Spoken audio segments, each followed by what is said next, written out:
نواز league کو سام song گیا، بلکہ مریم نواز اور حمزہ نواز کو تو لگتا سانپ نے ڈس لیا ہے۔ اس کے علاوہ عمران خان اڈیالہ جیل میں کیوں روئے؟ مولانا فضل الرحمان نواز شریف پر شدید برہم ان کو کھری کھری سنا دیں۔ 8 فروری کو انعقاد جو ہو رہا ہے الیکشنز کا، قاضی فائز عیسیٰ کی طرف سے پتھر پر لکیر، اس کو کون مٹانے کی کوشش کر رہا ہے؟ میں ہوں شہزاد چودھری اور آپ دیکھ رہے ہیں مارگلا نیوز۔ امید ہے آپ بخیر ہوں گے، خوش و خرم ہوں گے۔ آئیے ان موضوعات پر بات کرتے ہیں۔ دوستوں اور ساتھیوں، نواز لیگ جو سہانے خواب سجا رہی تھی ابھی چند ہفتوں پہلے تک کہ 2/3 اکثریت ہوگی ان کی یا 1/3 اکثریت ہوگی، وہ نہ 2/3 اکثریت ان کو نظر آ رہی ہے نہ 1/3۔ ان کو اسمبلی میں بڑی پارٹی بننا مشکل نظر آ رہا ہے، اسی لیے بھاگ دوڑ جاری ہے۔ کبھی وہ جی ڈی اے کے پاس جا رہے ہیں، کبھی آئی پی پی کے ساتھ اتحاد ہو رہا ہے، سیٹ ایڈجسٹمنٹ ہو رہی ہے، اور سیٹ ایڈجسٹمنٹ کے حوالے سے مولانا فضل الرحمان شدید برہم ہے نواز شریف پر۔ میاں نواز شریف چپ سادے بیٹھے ہیں اپنے ڈرائنگ روم تک، بلکہ کل تک چیخو پکار مچانے والی مریم نواز آج کل خاموش ہیں۔ وہ کیوں خاموش ہیں؟ حمزہ شہباز شریف کہاں ہیں جو سب سے بڑے منتظم تھے نون لیگ کے؟ تو ناظرین، جب یہ معاملات ان کے سامنے آئے کہ کس طرح کی گراؤنڈ ریالٹی ہے، ووٹ بینک کس کا ہے اور کہاں پہ ہے، تو ان کے طوطے اڑ گئے۔ آج نون لیگ کے لیے یہ مشکل ہوا جا رہا ہے کہ وہ 100 سے زائد سیٹیں جو ہیں اسمبلی کی وہ کیسے لے۔ یہ وہ چیزیں ہیں جن کا شاید ان کو پہلے ادراک نہیں تھا نون لیگ کی لیڈرشپ کو۔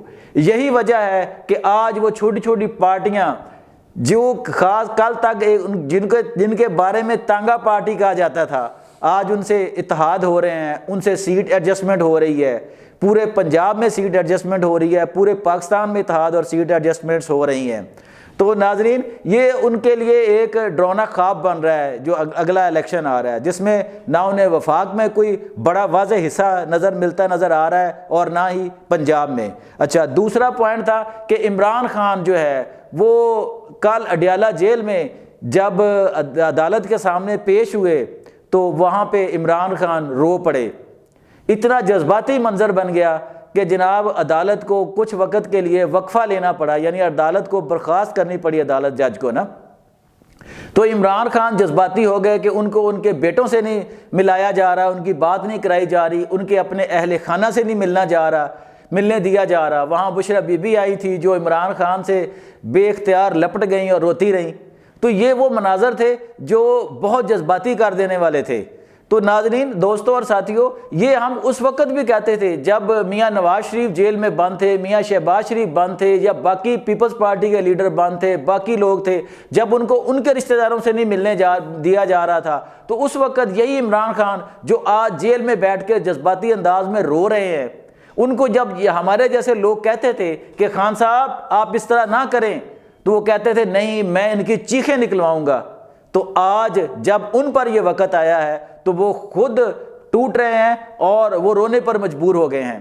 تو یہ ایسی ایک مثال ہے جو شاید آئندہ کے لیے لوگوں کی آنکھیں کھول دے۔ یہ جو ہمارے حکمران ہیں جو ایک دوسرے کے لیے انتقام کی جو جالیں بچھاتے ہیں، جو انتقام کے ایک دوسرے کے سے منتقم مزاج ہو کر یہ بیٹھے رہتے ہیں برس برس، یہ ان کے لیے ایک بہت بڑا پیغام ہے کہ جب آپ اقتدار میں آئیں تو یہ نہ بھولیں کہ آپ نے ایک دن اس اقتدار سے نکلنا بھی ہے۔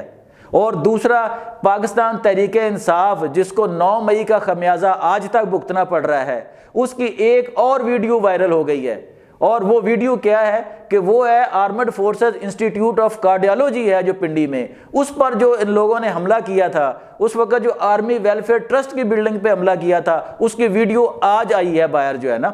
اس میں جناب یہ دیکھا جا سکتا ہے کہ کس طرح پی ٹی آئی کے لوگ جو ہیں وہ armed forces institute of cardiology میں گھس گئے ہیں، وہ توڑ پھوڑ کر رہے ہیں، وہ جلاؤ گراؤ کر رہے ہیں، وہ شہداء کی تصویروں کو توڑ پھوڑ کر رہے ہیں، ان کی بے حرمتی کر رہے ہیں۔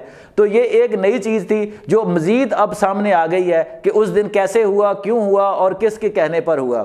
اسی طرح ایک اور سوال تھا کہ 8 فروری کو جو الیکشن ہونے جا رہے ہیں، جب آپ یہ ویلاگ دیکھ رہے ہوں گے تو بڑی مشکل سے الیکشن کمپین ختم ہونے میں 27-28 دن باقی ہوں گے۔ دوستوں اور ساتھیوں، یہ وہ ٹائم ہوتا تھا جب بھی الیکشن ہوتے تھے، ہم نے کئی الیکشن دیکھے ہیں اپنی زندگی میں، تو بڑی گہما گہمی کے دن ہوتے تھے۔ ہر طرف جو الیکشن کمپینز ہوتی تھی، ایڈورٹیزمنٹ چل رہی ہوتی تھی، بینرنگ ہو رہی ہوتی تھی، سٹیکر پرنٹ ہو رہے ہوتے تھے، جتنے امیدوار تھے قومی صوبائی اسمبلی کے پورے ایکٹیو ہوتے تھے۔ آج وہ ماحول کیوں نظر نہیں آ رہا؟ اس کی شاید وجہ یہ ہے کہ نہ تو سیاسی جماعتیں اور نہ ہی عوام، ان دونوں کو اس الیکشن کو جو پتھر کی لکیر تھا قاضی فائز عیسیٰ کی طرف سے، اس کے انعقاد کا کوئی یقین ہے۔ آج ہر طرف خاموشی ہے۔ ابھی تک سیاسی جماعتیں جو ہیں نہ اپنے لائحہ عمل کا اعلان کر سکی ہیں، نہ منشور کا اعلان کر سکی ہیں، اور نہ ہی اپنے امیدواروں کی حتمی فہرستیں جو ہے نا وہ جاری کر سکی ہیں۔